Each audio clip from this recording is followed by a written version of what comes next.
Manager. We're ready to go.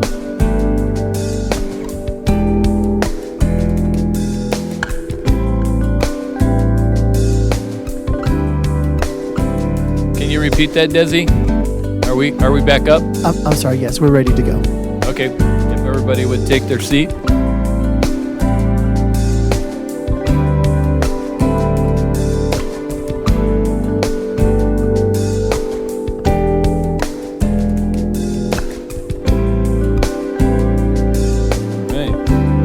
Sorry about that out there in the public. We had some technical difficulties, but we are back up and online. And we are on agenda item 23A for possible action, discussion and possible action regarding the adoption of a proposed resolution authorizing the expenditure of $430,000 for the design and construction of the 3rd Street parking lot rehabilitation project located at 202 South Curry Street as an expense incidental to the carrying out of the redevelopment plan. Is Lee here? Our hope? Okay. I let them know that we were having technical difficulties, so we'll give them a few minutes to yeah. So, right. All right. So we will incorporate all of the discussion from the Redevelopment Authority into the record for this item. Are there any questions from any of the board members on this item? Seeing and hearing none, I would accept a motion. Okay, I move to adopt resolution number 2020-R-22. We have a motion and a second. Any discussion? Hearing and seeing none, before we go to the vote, just to note that on this, the vote requires a 2/3 vote, so it has to be 4-0 or 3-1 to pass. So all in favor, say aye. Aye. Any opposed, say nay. The vote is 4-0. It is approved. See, we don't need you, Hope.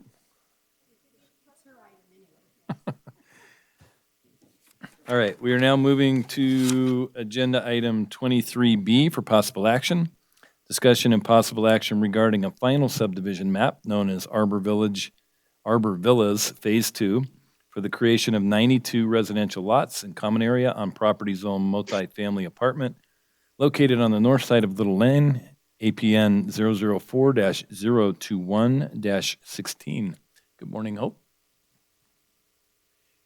We would love a presentation. Thank you very much. Thank you, and hopefully Spencer Fellows is joining us from Manhart as well. Municipal Code Chapter 1706 states that only the Board of Supervisors may approve a final subdivision map. When you consider the final subdivision map, you're looking for consistency with the tentative map and compliance with all of the conditions of the tentative map. Upon approval of the final map, the map may be recorded. On June 16, 2016, by a vote of 5-0, the Board of Supervisors approved Arbor Villas tentative map for 147 single-family attached residential lots. On April 20th, 2017, the board approved the final map for Phase 1 of the Arbor Villas to create 54 residential lots. Arbor Villas Phase 2, which is before you today, includes 92 residential lots and is the final phase. Staff finds the request to be consistent with the tentative map and in compliance with all of the conditions of approval and recommends approval of this final map. Spencer Fellows and Dave Kitchen from Manhart Consulting are on the line, and I'm happy to answer questions. Thank you. Any questions from the board members? All right, well, looks like everybody on the phone is going to be off the hook. I would accept a motion. I move to approve the final subdivision map known as Arbor Villas Phase 2 based on the findings that it fully complies with all of the conditions of approval of tentative subdivision map TSM-16-023. Second. We have a motion and a second. Any discussion? Seeing none, all in favor say aye. Aye. Any opposed say nay. The vote is 4-0 to approve. Thank you, Hope. All right, we're now on agenda item 23C.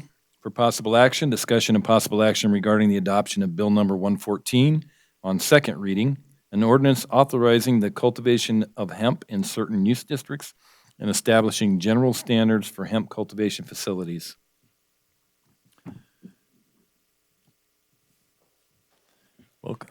Welcome back, Hope. This is a second reading. Lee Plemmel, the Community Development Director, is available remotely if there are any questions from the board. Any questions on the second reading? I just want to know if there were any comments received between first and second reading. To my knowledge, I believe there were modifications that weren't by the DA's office, and that's been the only change since the original introduction of the ordinance. Any other questions? All right. Somebody like to make a motion? I move to adopt ordinance number 2020-14. We have a motion and a second. Any discussion? Hearing none. All in favor say aye. Aye. Any opposed say nay. Vote is 4-0 to approve the second reading. We're now on agenda item 24A for possible action, discussion and possible action regarding proposed amendments to the Open Space Advisory Committee bylaws. Jen and Lindsay, welcome. Who's going to start? Lindsay. I'll go ahead and start. For the record, Lindsay Boyer, Open Space Manager for Carson City. So you have before you some revised Open Space Advisory Committee bylaws. These bylaws were approved by the Open Space Advisory Committee on August 17th, 2020.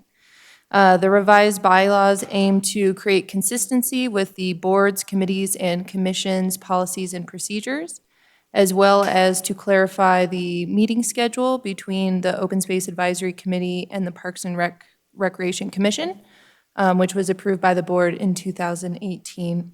I'd like to note that the current meeting schedule has been working well for us, for staff, for the committee chairs, as well as the public, and certainly allows for greater communication and collaboration between the two committees, which is great. I believe there were 2 minor comments that were received on the revised bylaws, which Jen can weigh in on. Thanks, Lindsay. Jennifer Budge, Parks and Recreation Director. We did receive 2 comments after posting to update under number 9, quorum. B, remove the last line that said, except as otherwise required by law, a majority vote carries a motion. It's basically repetitive. And then also the very last item, which is 12, parliamentary authority, 12A, it should say the current manual of parliamentary procedure, not the manual of parliamentary procedure.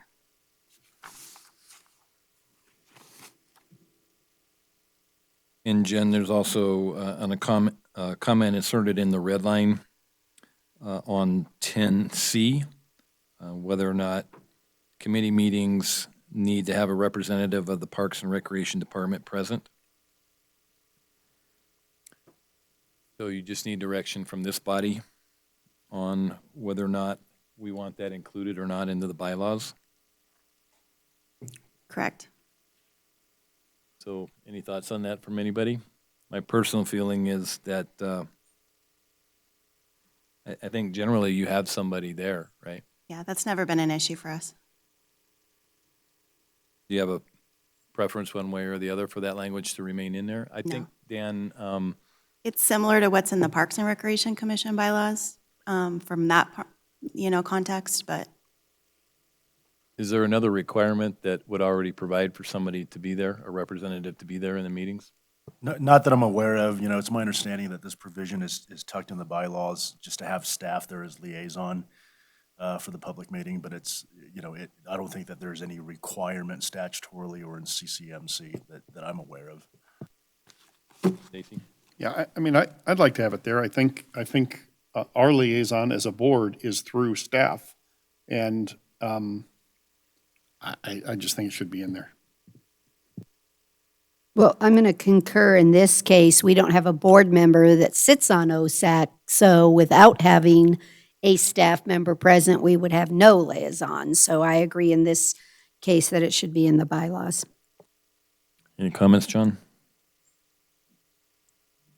During the period of time that we had the issue before us of combining the committee, I suggested that maybe a board member should be on open space, but it wasn't me that wanted to be on personally. I do think this is a good idea because liaison is important. And there is a board member on Parks and Rec, but not on open space. So yes, somebody who can report back to us. Thanks. All right, thank you. Are there any additional questions or comments from the board members on the changes to the bylaws? All right, then we would accept a motion reflecting the two changes. In addition to the red line changes, the two additional changes read into the record today. I got it. I move to approve the proposed amendments to the bylaws as presented with the changes read into the record to 9 Bravo, deleting the last sentence, and to 12A, adding the word current between the word the and manual. And I believe that the inclusion of 10C is already in the final version. Right, we have a motion and a second. Any discussion? Hearing none, all in favor, say aye. Aye. Any opposed, say nay. The vote is 4-0 to approve the changes. Thank you, ladies. Now, 24B, discussion and possible action regarding a proposal to rename the Sierra Room of the Carson City Community Center as the Robert Bob Kroll Boardroom and rename the Multipurpose Athletic Center as the Robert Bob Kroll Multipurpose Athletic Center. Who's going to take this one? Is it you, Nancy, or is it Jen? Thank you, Acting Mayor. Jennifer Budge, Parks and Recreation Director.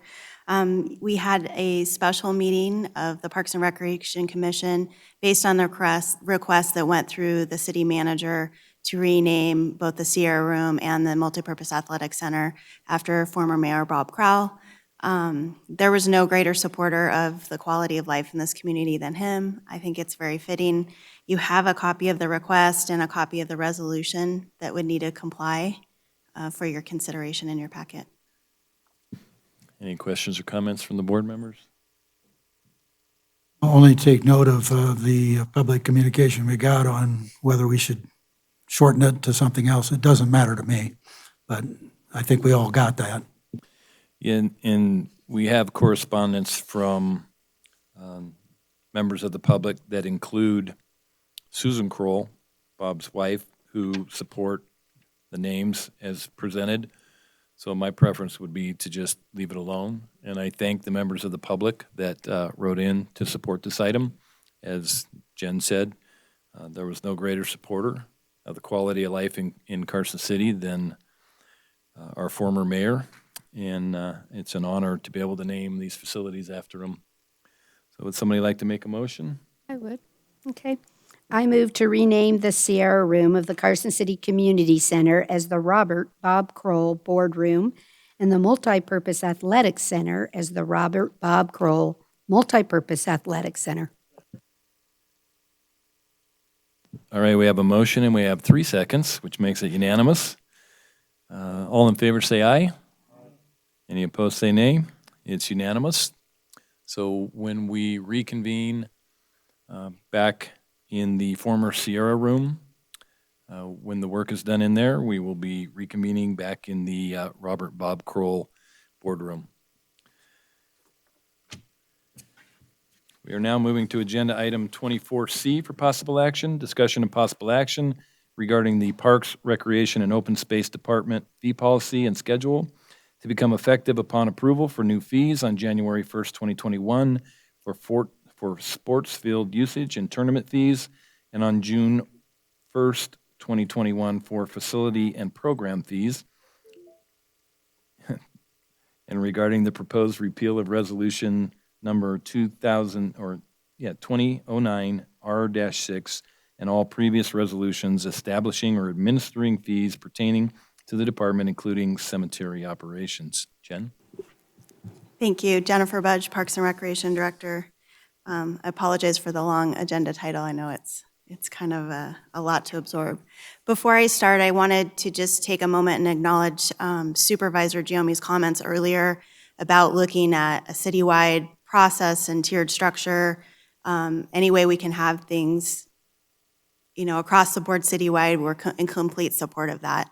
I do think this is an important next step, though, to get to that process, because I don't want another more than a decade to lapse as we review fees and make sure that they're consistent with the market and covering appropriate costs. So, but please know that staff's completely on board with that, I guess, approach, and we're happy to involve the other departments as we move forward.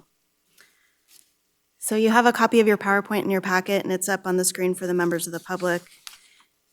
To start out, the policy and the methodology that we went forward is intended to replace all past resolutions related to services provided by the department. And you can see the list is very vast of the resolutions that have been related to fees.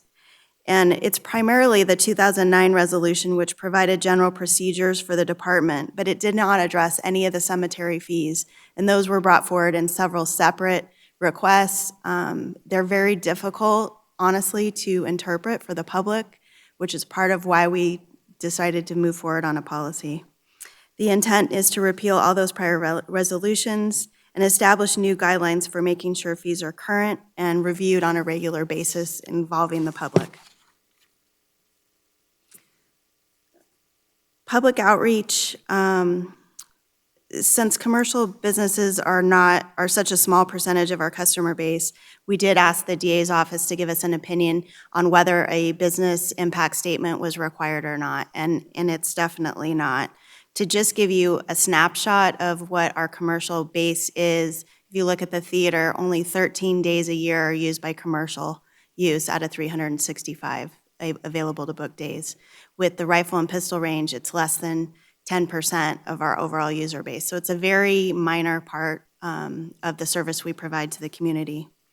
Staff did meet and discuss with the majority of our renters, especially our perpetual renters and our nonprofit partners, on how this may impact them and talk about an implementation schedule. So we have had a lot of sidebar conversations with those partners to make sure we're not adversely or negatively impacting them at all. We had 3 separate public meetings where this was discussed, and it was approved by the Open Space Advisory Committee and the Parks and Recreation Commission, and recommending your approval. There are no proposed changes to the rifle and pistol range fees that you already approved on May 21st, but they are incorporated in the packet and the overall fee schedule to make sure we have continuity throughout the department. Nonprofit discounts, especially for special events, were not previously administered consistently, and there were no mechanisms for fee waivers or establishing co-sponsorship opportunities. It wasn't even contemplated in the previous resolutions. There was also a complicated tiered structure for fees that was resident nonprofit, non-resident nonprofit, commercial rates, and just so cumbersome. It was really difficult, not only for the public to understand, but for even staff to administer in a safe and consistent way. The draft policy standardizes nonprofit discounts, provides a process for fee waivers, and also special opportunities only available to the residents. So there's a lot of special things like family memberships and other things that are only available to local residents and not visitors into the community. An asset management fee that came out of the Parks Commission is established to help identify additional funding to reinvest in aging parks infrastructure. There's not an asset management fee that you'll note in the cemetery or the rifle range fees because there's already a mechanism in place. The cemetery is an enterprise fund that in theory should generate enough money to reinvest in itself. So we've tried to set that fund up for better success in the future. And the rifle range, the board already authorized all of those funds and the revenue that we receive at the range to go back into operation and the maintenance of that facility. The policy establishes parameters for quick reserve reservations for low-risk activities, making it easier on the customer and reduce staff time as far as making reservations. People will be able to go online now to book a low-risk pavilion rental or a meeting room and not have to talk to someone and fill out a bunch of paperwork and go back and forth and take a week to be able to get a reservation made. So for the lower-risk activities, this will enable them to do that. It also talks about cooperative government use rates where there is a mutual benefit for the city. It recognizes agreements and establishes cost recovery goals. So before you is a picture of just kind of the concept of the cost recovery goals, so we're clear. To start at the bottom, that pink color is level 1, and that's 0 to 9%. So that's our free parks and open spaces where people go, have an individual picnic, take a walk. They use those facilities for no charge, extra charge. It also talks about cooperative agreements for the sports complexes. So it's not related to sports tournaments in this tier. It's related to like the YSA agreement, the Youth Sports Association agreement, where in particular at Governor's Field, and we have a cooperative agreement with them to outline that they absorb the user fees and then they do pay us back for some maintenance of the facility. But every cooperative agreement is different. For the most part, they're in this tier and they receive most of the user fees, if not all of them, to support and serve the function of the public. Also, the disc golf course would fall under this category, and any new cooperative agreements would typically fall under this. Level 2 is 10 to 49%, so that would include the community center, the pool, the theater, rifle range, and then reservations at Silver Saddle Ranch or the Prison Hill OHV area, which are pretty much new fees into the structure. 50 to 100% would be the MAC, sports tournaments, specialty camps, and contract classes. Much more cost recovery based on that level of service that they're getting provided. And then level 4 is over 100%. So the enterprise fund that I spoke about earlier with the cemetery and our Capital Kids and Camp Carson programs. And the revenue from the Capital Kids and Camp Carson, you can see, is maybe offsetting other portions of the department that might not be able to be cost covering or would be so costly that people wouldn't be able to participate.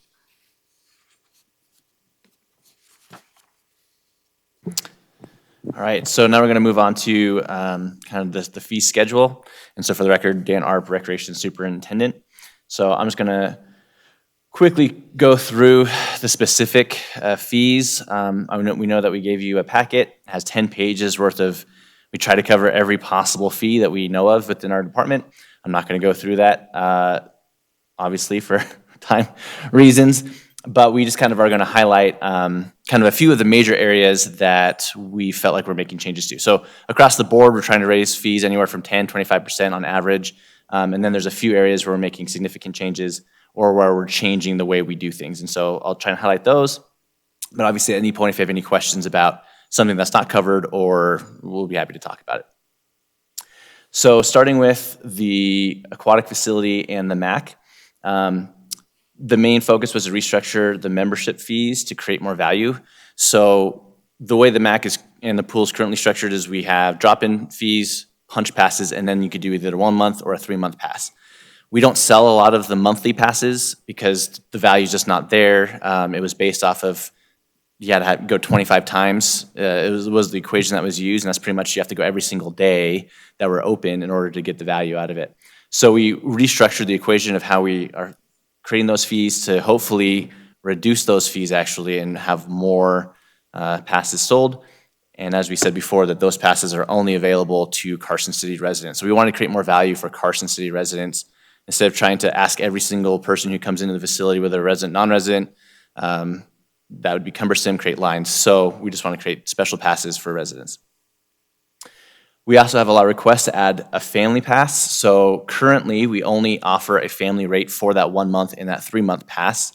And like I said before, we don't sell a lot of those, but we don't have an option if you're just a family to drop in and use the fee. You have to pay for every individual person. So we've added a family pass, a family drop-in, or the punch pass option as well. And in addition to all of our passes, we added an annual option, which we did not have in the past. And did you see that the 10% increase rounded up figure was not correct in the attachment C? Yeah, so we, List for you. yeah, so in a couple slides, we actually show the equation. I'll explain how that roundup worked and how we came to those numbers. We also, at the MAC, we wanted to make the walking track free. We don't get a lot we have probably 5 to 10 on average users every day that use the MAC. It gets a lot busier in the wintertime, or in August when it's potentially smoky, we get some sports groups that use it. But we just wanted to make that a free service for the community so that people can come and use it and walk and stay healthy in the wintertime or when it's really smoky outside. We've also had a lot of requests to create a combo pass so that if you buy a pass, it works at both the MAC and at the pool. This is going to be a separate pass that you have to purchase separately, just so the way that the fees split between the two facilities. We don't want to make every pass accessible at both facilities. So if you are a regular user at both facilities and it makes sense to have that pass, then that's available. It's no extra cost, but we have it set up that it will scan at both facilities. Also, we had different ages for what we defined a senior to be at the pool and the MAC versus the rifle range versus the senior center. They're all different ages from 55 to 65. So we decided it makes sense as a city to make sure we're on the same page, treating a senior as a senior and what age that would be. And so we went with what the senior center is using as their age, and that's 60 years old. And then, as Jen mentioned, we're establishing MAC facility rentals so that we can start doing that, those quick reserve rentals. At the community center, the changes there were just mostly, as Jen mentioned, kind of we're standardizing the nonprofit rates, and mainly for the theater, particularly keeping that nonprofit rate at 25%. For nonprofit users of this facility here. And then we set the parameters you have to be a 501c3 organization, it must be Carson City limits. And then also there's a couple of groups as well that get this theater for free. And so we set the parameters to what the fee waiver would be to be able to continue using this facility for free, where they're putting on a free event for the community. They can't charge. And they have to be a qualified 501c3 organization in order to have a fee waiver to use the theater. So to answer the question, this is the equation that we used of how we came up with the fees for our passes at the pool and the MAC. So the top one is what was currently in place, which was based off of, you have your drop-in fee of $3 or $4, and then you times that by 10, sorry, it's really small, times that by 10 to get your drop-in rate, and then that has, a discount of 25%, and then your 1 month is, like I said, it was based off of 25 uses at 50%, and so on and so forth as you increase. So the new way that we're structuring it is with the 10% asset and rounding up, all of our pool and MAC fees are going up $1, so that's why the drop-in fees are $1 more. And then based off of that drop-in fee, the 10 punch is the same, 25% off for 10, and then we base the month and the 3 month off of 15 uses to make it more realistic to what people actually do. I actually ran the numbers, and the average pass holder probably uses their pass about 11 times in a month, and so we wanted to bring that number closer to what the average number is instead of 25. And so then we kept it 25%. You get to 1 month, you get a 35% discount. If you buy a 3 month, it's a 45% discount. We don't have a 6 month pass, but that would be a 55% discount, so that's why the annual is a 65% discount. So, Dan, so just to clarify, if I buy an annual pass, I only get 180 uses. I don't get to use it. No, you can use it as many times. That's just based on how we created value is that if you used it 180 times, that's how you're going to get your money back. Your money back. Okay, all right. That was unclear to me I thought I understood it, but then when you explained it, I thought you were limiting it to the number of uses you're putting up there. No, we were just trying to calculate to see fine. how Thank much you. members actually use their passes and try and bring that number closer to their actual usage. Yeah, makes And sense. to answer the question on the rounding, so what we did in the Parks and Recreation Commission, the direction we got was that they wanted to have a clear and concise equation of how we came up with all these numbers, which we're showing here. Right, my question wasn't on the rounding, though. If you look on Schedule C and you look at family passes and you look at the annual membership, the proposed base fee is $972, and the 10% increase rounded up is $882, which is $90 less than the base fee. It should be $1,070. Right, so what that was, I said 10 pages of fees, there's a couple typos in there, we're trying to correct some of them. Jen has a list of some of the questions that we had with some of the corrections. So the proposed fee that we had was actually $794, and if you increase that to 10%, then you still have the 882. So the 794. so the Okay. actual proposed fee of 882 is what we're going with, and so we were going through and we'll correct the proposed fee before the 10%. But there was a question about our rounding with $99 versus $96 for the senior pass. And what we did is instead of adding 10% to all the passes, because then we get weird numbers and messes with the equation, we added the 10% rounded up for the drop-in fee. So that's where you see the asset management 10% added. And then we did the equation with the times 15 and 35% or 45% discount off of the drop-in fee. So that's why if you look at it's not a perfect 10% going up because it's based off of the drop-in fee, if that makes sense. So one of the other changes, we want to do quick reserve rentals. This is something we've wanted to do for a while, and actually because of COVID, it kind of forced us into doing it because we were mandated to require reservations for lane lines and for uses at the MAC for contact tracing. So we just wanted to make sure that was now included, and it's been working really well for us. I think the public has really enjoyed the option of being able to make reservations for just reserve a basketball hoop, reserve a pickleball court, reserve a lane at the pool. Once we're past COVID regulations, we hope to go back to the drop-in system, but in some instances, we're going to have designated times to keep that quick reservation available for certain activities and certain programs. But that would include MAC courts for basketball, pickleball, dodgeball, some picnic pavilions, some of these rooms for breakout rooms for either business meetings or just small events to practice dance or whatever you want. And then we have a grant for outdoor recreation equipment through the hospital that we got in the spring. And as we are acquiring that equipment, we want to make that available to the public to be able to check out kayaks and different outdoor equipment items. And so we'll use that same quick reserve reservation system to be able to manage that. One of the other changes was just in our tournament and sport field rentals.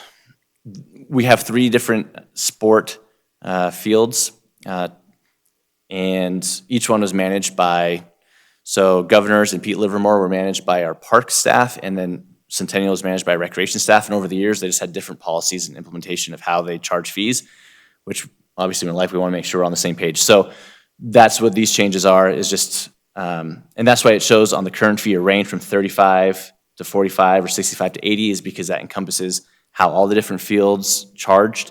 And then we wanted to get those down to just a single fee we charge for field usage, whether it's at Centennial or Pete Livermore, it's all the same.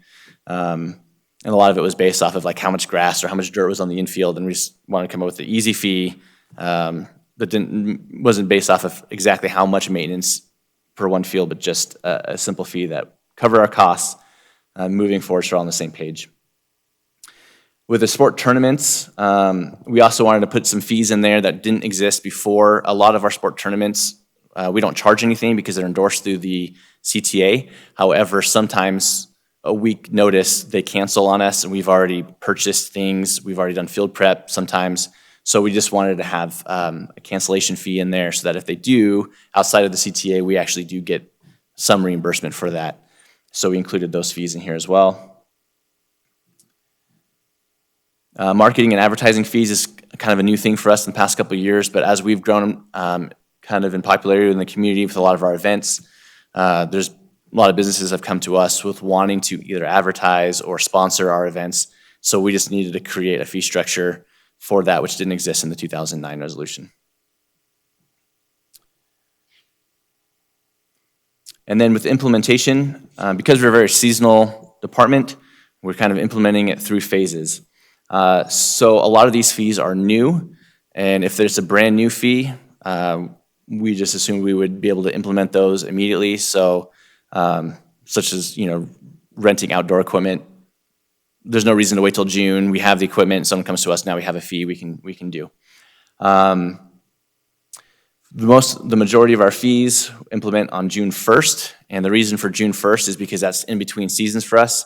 So we finish our school year with the youth program, and then it's before we start all of our summer programming. So it's a good time for us in between everything that we're not changing something in the middle of a program. And then the exception to that would just be the sport tournament fields. We want to have that effective January 1st. Our first tournaments are usually in the end of April. So if we just figure with 2021, we'll just have all of our sport tournament fields on the new system and not wait till June 1st because we don't want to, in the middle of our sports season, we don't want to have to change fees on people. So that way they know going into the season what our new fees are. And then anyone who postponed events because of this year will honor this year's fees for that for next year if it was canceled due to COVID. So, but that is it for our fees. If there's any questions or if Jen has anything to add. I just wanted to, Jennifer Budge, Parks and Recreation Director, several of you called me with some questions, sent me some emails, so I wanted to make a few clarifications and note some changes that we should make in the policy and on the fee structure to make sure it's 100% accurate. So starting with the policy, under 2.0, there was a request to add a blank line in between every definition so it's a little bit easier to read, and it'll make a longer document, but it might be easier for people to read. And removing 3.4, special interest groups. It's really discussed under 4.3, and it clarifies who's allowed to get a fee waiver and not fee waiver, so we can eliminate 3.4, and then we'll adjust the numbers thereafter in section 3. For the fee schedule, and stop me at any time if I'm going too quickly, the fee schedule, page 1, aquatic facility, youth 3-month membership proposed plus 10% fee should be 99, not 96, and Dan covered that through the equation. Also on page 1, aquatic facility, family, 4 individuals, annual membership, the proposed base fee should be $794, which Dan also covered in his presentation. On page 3 for the MAC, where it has ND, we need to add the percentage of change in there. Page 4, oh, sorry. Page 3? Go back to the last one, please. Okay, under the MAC, it says ND in a couple areas instead of the percentage for increase for or the percentage change. So we just need to adjust that. That wouldn't be in the actual final fee schedule. It's more for your information, what the percentage change would be for those fees. But we can adjust that in our working copy so we can answer questions for the public. Then on to page 4, Community Center Theater, make a clarification that the lobby space comes with all theater rentals. So there was a question on that.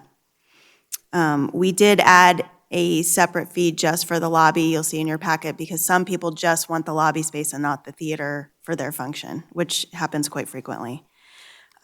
Page 4, changing the Sierra Room to the Robert Bob Krell Boardroom. Page 7, under sports fields, the endorsed holding deposit, the proposed fee should stay at $200 and not be $220. There shouldn't be a 10% increase for that because it's just a refundable fee. And I think Supervisor Bonkowski brought that up earlier. Page 8, special event, vendor, food, and liquor fees. Just wanted to put a clarification on the record that those fees are all in Carson City Municipal Code. We just brought that into the fee structure as a reference for people, and I know we're actively updating the code, so if the code is changed as authorized by the board, we'll just update our fee schedule accordingly. But just wanted to put that on the record because there was a question as to where the authority in those fees actually lied. Page 9, Fuji Park, just a clarification that the commercial kitchen does come with all exhibit hall rentals. We do have should have also on there and adding in Fuji Park, add commercial kitchen rentals, and then the time durations. It would be the exact same price as the community center kitchen rental. We just need to add a line in there because we do have kitchen-only rentals. For example, we have a cooking class in there and some other things, and they don't need the entire exhibit hall to hold their activity. Also on page 9, Prison Hill Recreation Area motorized use, participants spelled incorrectly, we'll adjust that. And then page 9, also historic complex proposed fee plus 10% should be 450%, not 83%. We were previously using the Bureau of Land Management fees when we acquired that land, and they just don't even meet our cost recovery goals. Doesn't even cover the cost to make the reservation, what was previously charged. So that's the reason for that increase. And then we do need to add into the MAC, we have a fee at the pool, or a line at the pool that says anybody that comes to assist someone with a disability, they get in free. We want to add that line into the MAC as well. So anybody coming to assist someone with a disability would get in free for their guidance and assistance. Creates a safer situation and a better user experience for the participant. So those were all the questions that I received from you or the city manager's office. There was one more on the policy, Okay. on 5.2, cooperative agreements, to add the Boys and Girls Club to that list. I apologize, I didn't include that. We do have an agreement with the Boys and Girls Club, but only for the MAC. So I'll clarify that.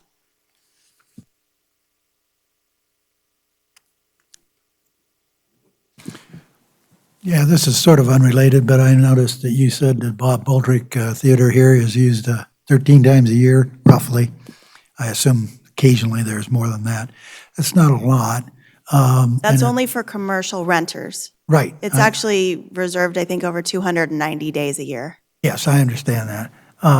But for commercial rentals, are we trying to, I hesitate to use this word, we're a city, but market it through CTA, through your department, et cetera, for other events? Because this is just a great facility. Yeah, it is a great facility, and that's why we've reinvested in it. I think in a typical year outside COVID, we have a really strong partnership with the Culture and Tourism Authority, and they've taken videos, and we definitely want to promote it as much as possible. So Thank yes. you. Yeah. Any additional questions for Jen on this? Stacy? Jen, I appreciate your comments up front about the sort of look and feel of combining it and making it the same. So my intention, as I said, with the other part of that is not to hold this up, to make that happen, with the promise that you guys will work together and make it happen. So, thank you. Absolutely.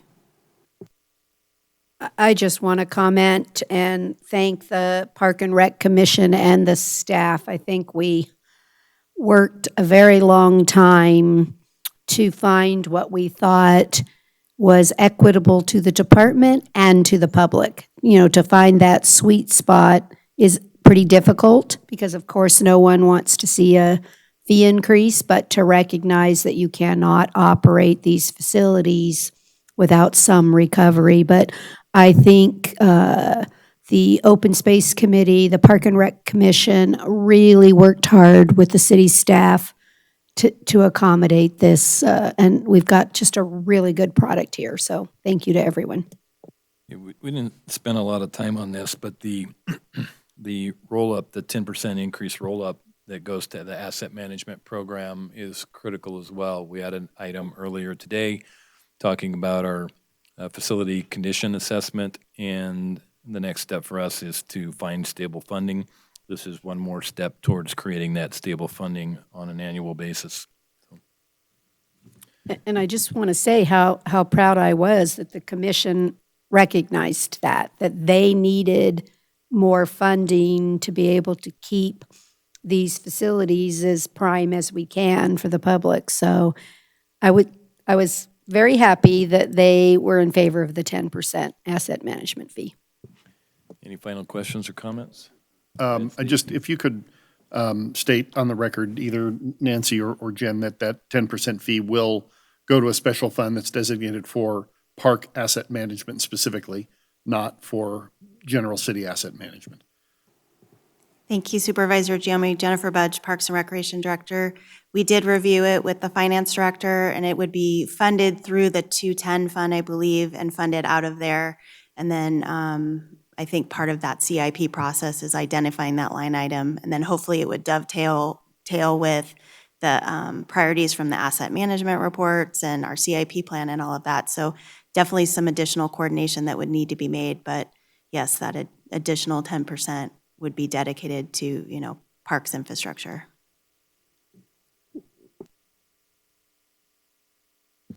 All right. There's no other questions or comments. We would accept a motion. I got it. I move to approve the fee policy and schedule and to repeal resolution number 2009-R-6 and all previous resolutions establishing or administering fees pertaining to the Parks, Recreation, and Open Space Department. In your motion, could you address all the changes read into the record? And further to adopt all of the changes read into the record by the Parks, Recreation, and Open Space Director. Second. We have a motion in a couple of seconds. Any final discussion? Hearing none, all in favor say aye. Aye. Any opposed say nay. Vote is 4-0 to approve. Thank you both very much. Okay, we are now on agenda item 25A for possible action. Discussion and possible action regarding a proposed resolution to establish the city's policies on the coordination and communication of legislative matters for the 81st legislative session of 2021 of the Nevada Legislature. City Manager, would you like to take us through this?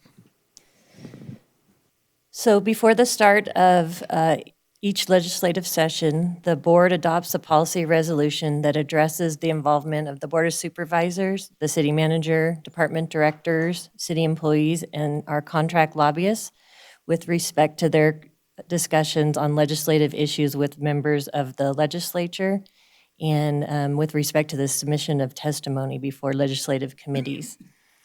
The attached red line document is incorporating changes that were made by the board back in 2019, as well as making some clerical corrections and also a provision to make it so the policies are applicable to all regular and special sessions of the Nevada Legislature without the board having to adopt a new resolution before each session. Has everybody on the board had a chance to read through the red line changes? Any questions, comments, concerns? Going once? Nope. All right, then would somebody like to make a motion? I move to adopt resolution number 2020 R-23. We have a motion and a second. Any discussion? Just that I would like staff to please communicate this resolution to the newly elected board members, because since we're going to make it perpetual, they wouldn't see it, so that we could get this communicated. Thank you. So we can incorporate that into orientation packages. Yes. All right. Any further comment or discussion? All in favor say aye. Any opposed say nay. The vote is 4-0 to approve the changes to the policy. We are now on agenda item 25B for possible action. Discussion and possible action regarding the appointment of one supervisor from the Board of Supervisors to the Board of Directors of the Nevada League of Cities and Municipalities as Carson City's representative. Nancy? Yes, this vacancy occurred with the passing of Mayor Kroll.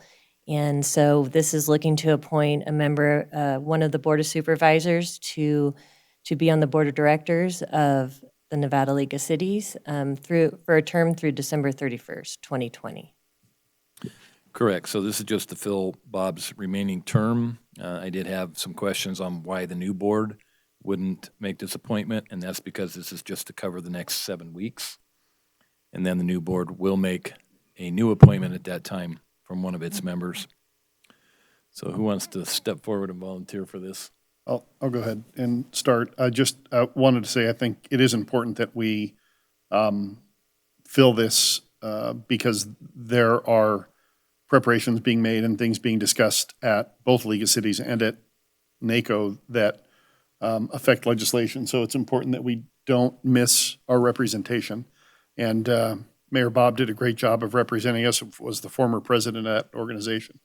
And as such, I think it's important to have some continuity there. So I would like to see Mayor-elect Bagwell fill that role now and honestly next year as well. But we'll do that again in January. But that would be my druthers. So I think it's important that one of the two remaining board members, Stacy or Lori, take this appointment so that you can relay to the new board members what happened during the uprun to the legislative session, in addition to what happens after the new board takes place. So if Lori is agreeable, then I would have Stacy make that a formal nomination. And I'd just like to add, I agree with both what Stacy and Brad had just said. So I will make it a motion. I move to appoint Mayor-elect Lori Bagwell as our representative to the Nevada League of Cities and Municipalities. Right, any discussion? Seeing none, all in favor say aye. You're appointed. 4-0. All right, we're now on our last action item for possible action, discussion and possible action regarding directives and recommendations concerning Carson City departmental and staff functions in Carson City as a consolidated municipality in relation to the exercise of emergency powers pursuant to NRS Chapters 244 and 414 and CCMC Chapter 6.02 for the purpose of ensuring the health, safety, and welfare in Carson City in response to the global coronavirus pandemic. Nancy, are you starting this off? I think Sherry will start us off with the financial information, and I believe Dustin Booth, I think, will be on the line to do an update from the health department. Sherry?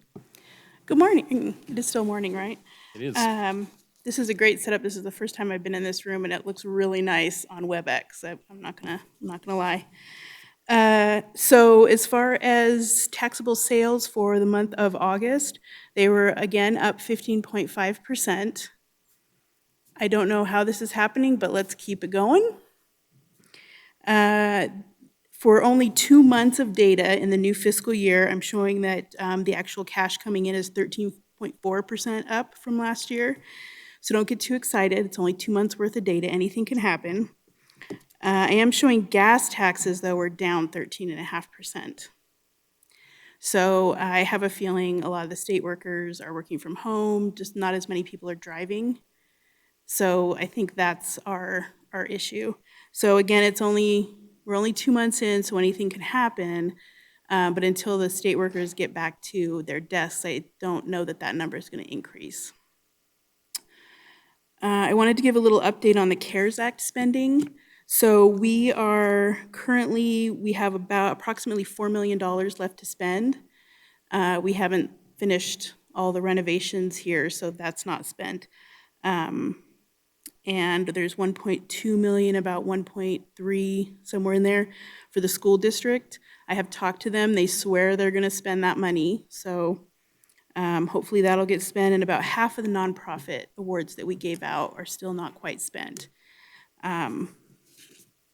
So our concern is the $1 million that we set aside for businesses, for stockpiling PPE and masks and, disinfectant supplies and that kind of thing. They're not being spent down they're not being requested as much as we thought. There was a big rush at first to get that stuff, and it's really dwindling. As far as we've heard from Public Works, you only get 1 or 2 requests a week. So we're just not sure we're going to be able to spend that whole $1 million. We have had a request for outdoor heaters at the various places of business because they have to have outside dining as well as inside to, make enough money to keep their business going. So we kind of like that idea, but I wanted to bring it forward and see if you, as a board, had any other ideas. There's so much money out there for CARES and COVID that it's getting to a point where our nonprofits are burned out on spending and requesting money. Sherry, what portion of that $10 million is still unallocated? There's none. I mean, Let me rephrase it. We set aside a certain amount for businesses.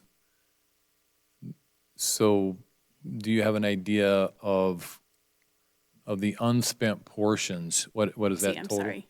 I understand your question. I'm sorry. Yeah, we've only spent about $200,000 at this point on PPE and supplies for small businesses, and we set aside $1 million.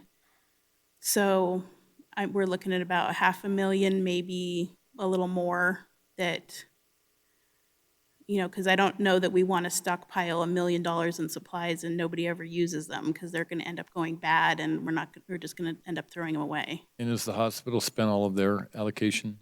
Not quite, but they're close. Yeah, I talked to them yesterday, and they're really struggling to acquire PPE because California's governor mandated that all of California's hospitals have a 3-month supply of PPE on hand. So you've got close to 400 hospitals in California that are out in the market buying everything up. Okay. So if there's anything that we can do to help out the hospital, I don't know that the PPE that we have is appropriate for them. I suspect it may not be. But if there's anything that we can do to help them, including maybe redirecting some of the money not being spent by small businesses over to them, I think that we should explore that as well. That's a great idea. And I assume I see Nikki that is on the line. So Nikki, when you give your presentation, I assume you'll go over hospital occupancy and ICU bed occupancy. Okay, she's nodding. So I think what we're going to hear is that we've seen a big uptick and we're approaching capacity. So when we get to that, I think there's a need there. I think part of the issue, and I don't disagree that there is a need there. My role and my real job is to acquire PPE, and the problem is not that there isn't a need. The problem is finding product still. It's still a problem. Gloves are a problem right now, and we're beginning to see needles and syringes become a problem and get shortlisted from our medical suppliers.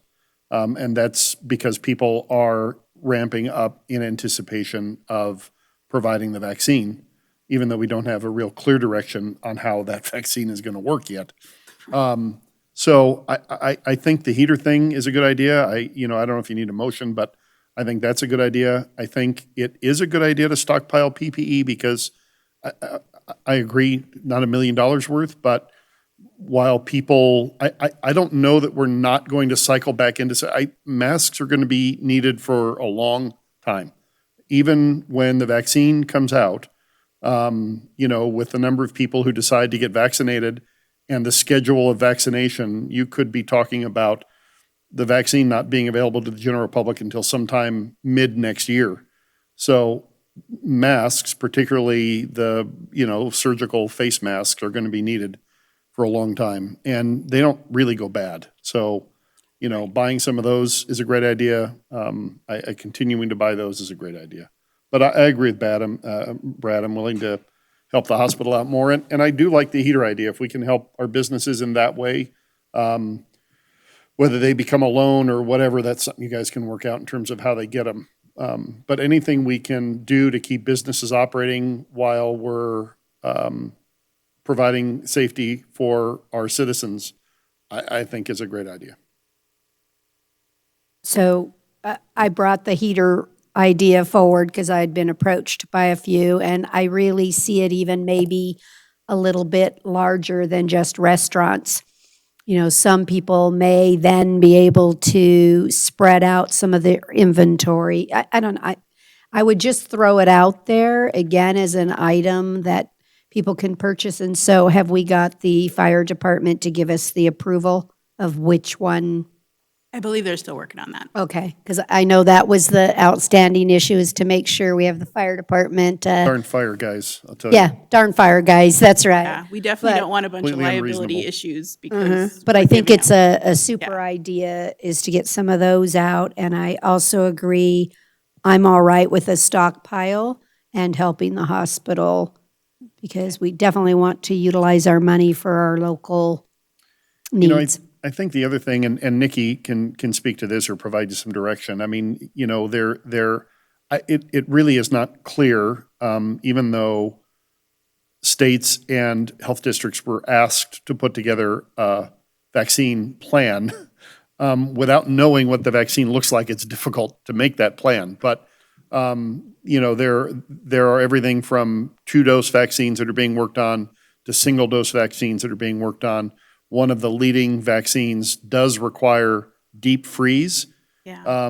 like in excess of -70 or -80 or even -90. I've heard different numbers. I've heard and- 70, 80, so yeah. And so, those -80-degree freezers, you're not going to go pick one up at Walmart or Costco.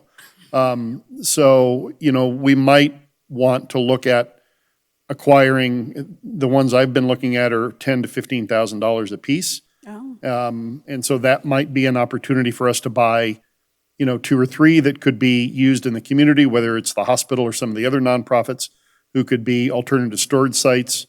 I don't think we know whether the feds will be responsible for distributing those, the vaccine in the deep freeze mode or not. I think Nikki probably has a better idea, but that's just something I think you can work with her on. I think that would be a good expenditure as well, because that's not something that's going to be easy to find.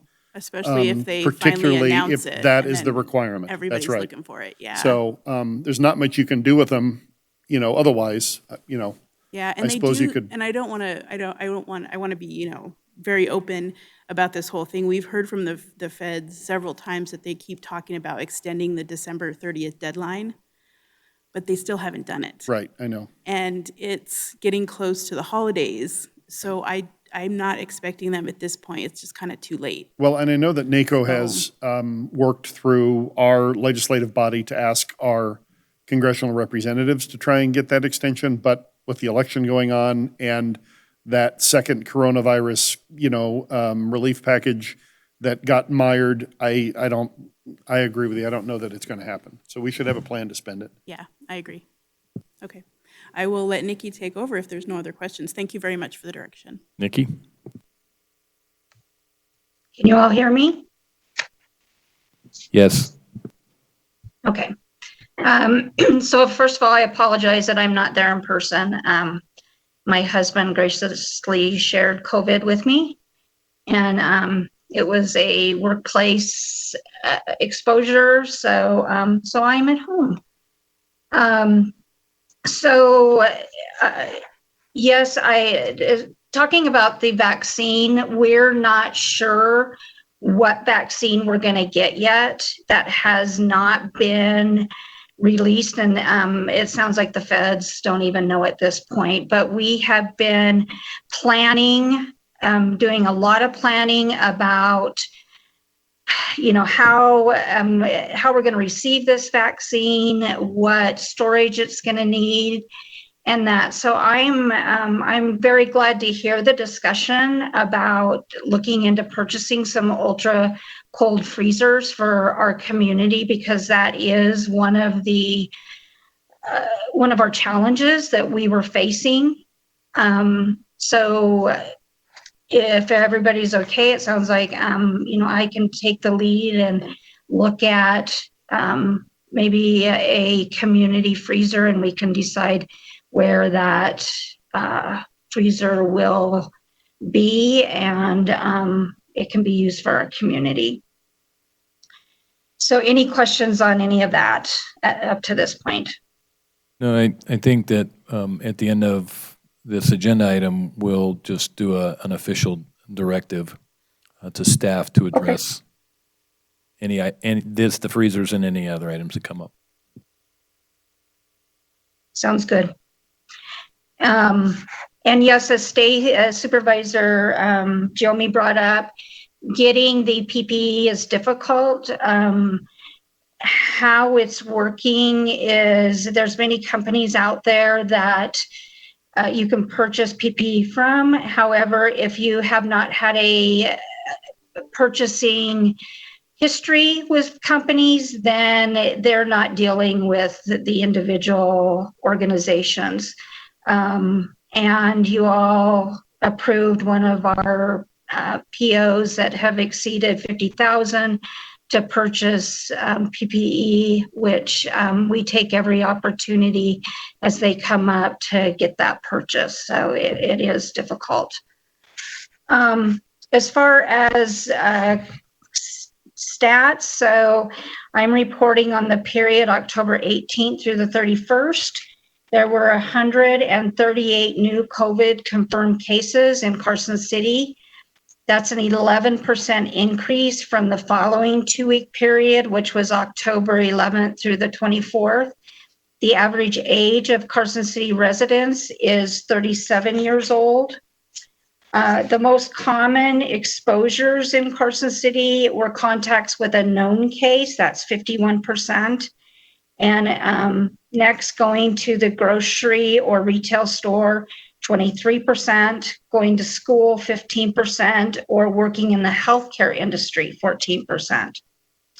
Of those who were employed, 58% stated they went to work while symptomatic, and 28 cases are currently enrolled students within our schools. Within that time period, we did not have any complaints in which our environmental health specialists went to check on, although in the last 2 weeks, we have received one through Facebook, which we will be responding to. As far as social service requests, we've had one for rent and utilities, and then one of our partner organizations had a prescription pickup and delivery. And we are seeing an increase of COVID hospitalizations. There's a decrease in ICU patients. So 82 of the staffed beds at our local hospital are occupied. 79% of the ICU beds are occupied, and 23% of ventilators are in use. 28% are COVID patients that are hospitalized. 29% of those in the ICU are COVID patients. And this is information that we have gotten from the Nevada Hospital Association. So as you can see, yes, there's an increase of COVID hospitalizations, but there's an increase of hospitalizations overall. So that can be in a variety of other illnesses or injuries. So with that, does anybody have any questions? Nikki, it sounds like in the last week that the hospitalizations have ticked up even more than the stats that you just read off. Staff at Carson Tahoe said that they had just spoken to Washoe Med and that their 2 facilities, the one on Mill and the one in South Meadows, they're completely full. So they're now looking at alternate plans for additional facilities to house patients. And that could be, I just reported off what is in our community, and this is a report that I received this morning. Any questions for Nikki? No? Go ahead. So if Carson City were to experience a spike in our hospital that took us to capacity, and also everything in Reno was at capacity, what is our answer? Is there any COVID money that is there anything else we could be purchasing or doing to prepare some temporary bed space? So I do know that Renown had remodeled part of their parking garage into a overflow. And they're not using that yet. So that would be something that would be started to look at if everything in our whole northern area were at capacity. Is my question, though, becoming is that the people in Washoe County would utilize that resource before they'd open that resource to us. So my question really is there any temporary staging or activity we could help Carson Tahoe attain where we could maybe have another 50 beds or something? That's really what my question in light of what Sherry indicated that we may have $400,000 or $500,000. Is there something we can ask our hospital that would let us meet our own emergency needs right here? Supervisor Bagwell, that's a very good point. And yes, we could reach out to the hospital and see what they would need and what that estimated cost would be, and see where to go from there. And, If that need exceeds the amount of money that we have, I don't think we should have any qualms about asking the hospital to ask, because if we're running into this issue, Lyon County's probably running into this issue, Douglas County's probably running into this issue, Story County is probably running into this issue, and our hospital is a regional hospital, and we gave them a significant amount of our CARES Act money, which I think we righteously should have done. But I think those other communities can contribute as well. And so if, let's say we have $200,000 available remaining that will help them do X, Y, and Z, but they need $600,000. I don't think we should have any qualms about, having them approach the adjoining counties and say, look, it is a regional hospital. And I think sometimes that gets missed, so. Nikki, I was downtown on Nevada Day, and there were literally thousands of people downtown. Maybe 10% of them were wearing masks. So is it typical then at a large event like that where people are not wearing masks, if COVID is being spread, then the time frame for people to show symptoms, be tested, and for those test results to come back from the lab would be about 10 to 14 days? Right now, the tests that we're seeing from the lab are, they're about 7 to 10 days from our Nevada State Public Health Lab. I do know that there's conversations at the state level in trying to decrease that time frame. So I'll be curious as to what that decision is in the near future. But yes, it is a problem that the number of days between a person gets tested and when we get the results. And when you've got these gatherings such as what we saw on Nevada Day, then we're going to have cases from them. Right. So if you take the 10 or 7 to 10 days that you just mentioned for testing through test results coming back, and add to that the period for incubation and symptoms to show up, which is another 4 to 6 days, then we're somewhere between 13 to 16 days. So from Nevada Day, that puts us November 13th to 17th is when we should start seeing numbers increase if they're going to? Yes. Yes. It could be. Yeah, we figure after every event like that, it's within that next 2 weeks that we're going to start seeing an increase. And not only Nevada Day, but, we're coming up to Thanksgiving, we're coming up to Christmas, we're coming up to New Year's. And so we're expecting to be very busy well into next year. Anything else?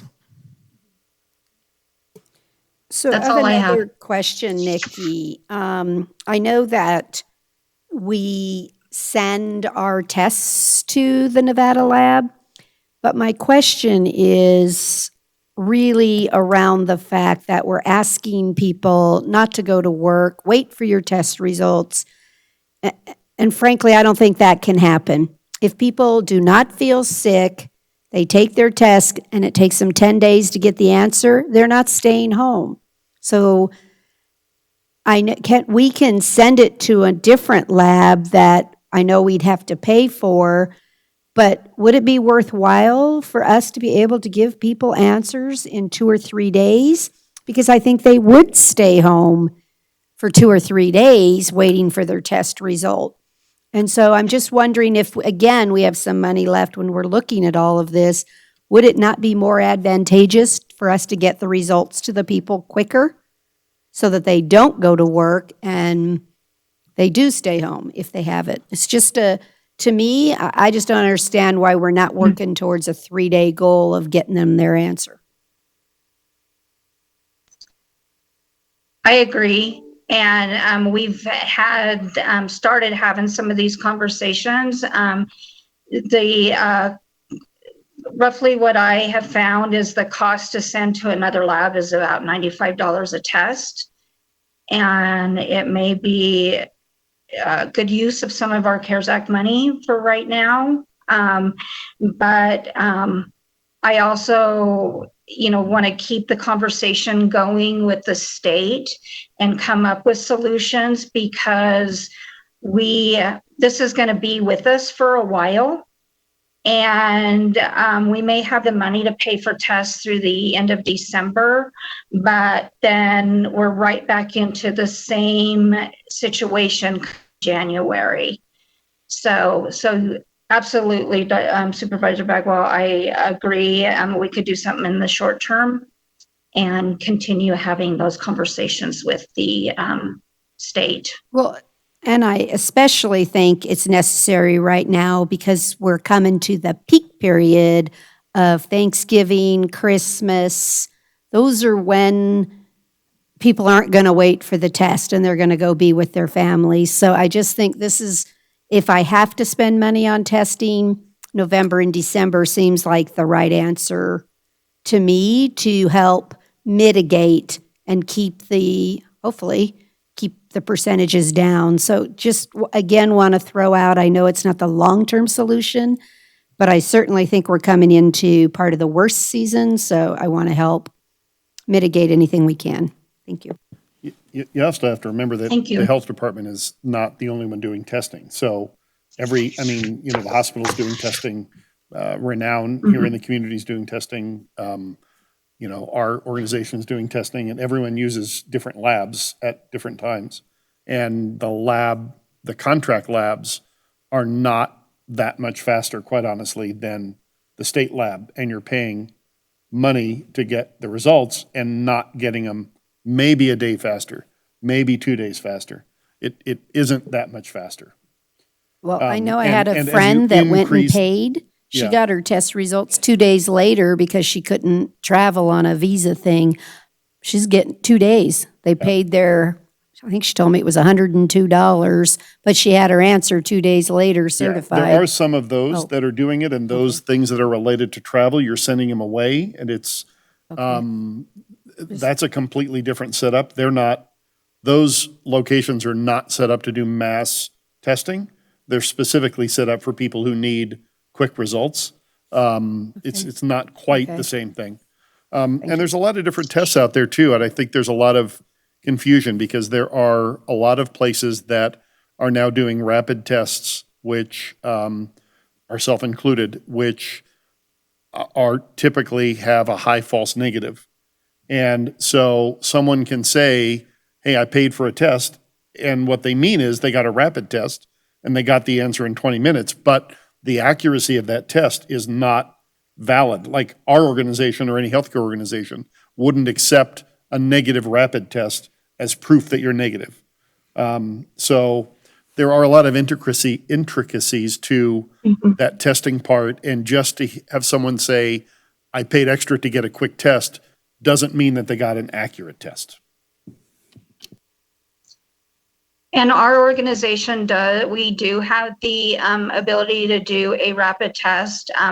As Supervisor Giomi pointed out, there are some problems with it.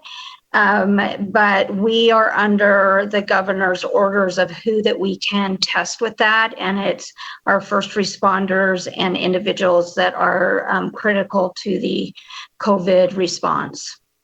So we are not able to just use that for anybody. And that restriction on the rapid test doesn't apply to private organizations who have a rapid test system. It applies to our health department because they acquired the rapid test machine through state government, who could then put that restriction on. Correct. Any other questions for Nikki? All right, thank you, Nikki. Thank you. Do we have anybody else to give a presentation on this, under this agenda item? I think Stephanie just has a short update.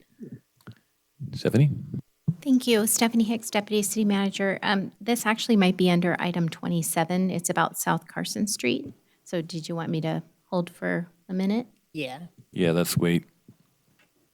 Okay, so anybody else on this item, Nancy? Okay. Any comments from any of the board members before we provide some direction to staff? I see none. So I think I can wrap this up by saying we would issue a directive to staff to look into the cost and availability of the freezers, storage freezers. I wouldn't limit it to one, Nikki. Find out how many are available, what the capacity is, and what the cost is. We've discussed testing. I didn't hear anything that makes me think one way or the other on that. If testing comes up, if things change and testing comes up and we have an opportunity to provide some funding for testing and we can depend on the results, then bring it back to us for discussion. But I didn't hear anything during today's discussion that would allow us to allocate any funding towards that and be able to depend on the results.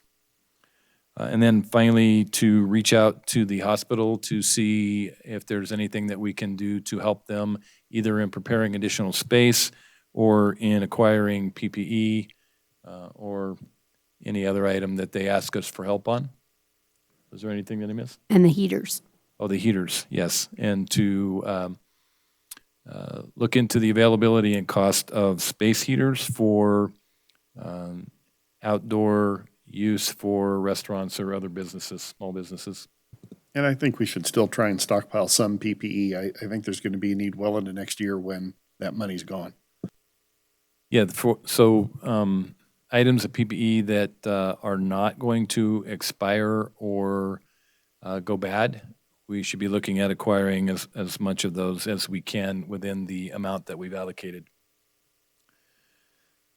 Anything else? No? Okay. Is everybody good with that direction?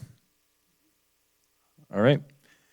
Thank you. We will now move on to agenda item 27, Board of Supervisors, non-action items, future agenda items, status review of projects, internal communications, correspondence to the board, staff comments, and status reports. Stephanie, you want to start? Absolutely. Stephanie Hicks, Deputy City Manager. I just wanted to give a quick update on our South Carson Street project. Our ribbon cutting is scheduled for November 12th in the afternoon. And I think most people saw that a lot of the cones moved away over Nevada Day weekend, and then they came back out this week. So just wanted to give a little bit of update on that. The concrete and paving are complete with the exception of just some minor touch-up areas, but the cones are going to remain out mostly for, periodic closures to accommodate streetlight, electrical, and landscaping over the next month or so. So we'll continue to work through that. We want to take advantage as much as we can with good weather, as long as it lasts, to finish up some of the landscaping, and then they'll come back and complete anything in the remainder in the spring. Do you have anything, Nancy? No. Stacy?